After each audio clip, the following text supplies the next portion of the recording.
कल रात 2:30 बजे एक ऐसा वाकया सुनने में आया कि जिसने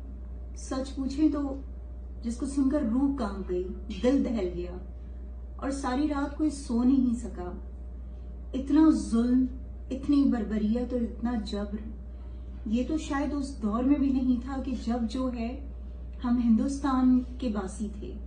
जब हम वहां पर जिंदगियां गुजार रहे थे और हमारे आबाओ अजदाद जो हैं उन्होंने जंग आजादी लड़ी थी। तब भी शायद ऐसे हालात और ऐसी बर्बरियत नहीं थी जो आज अपने ही मुल्क में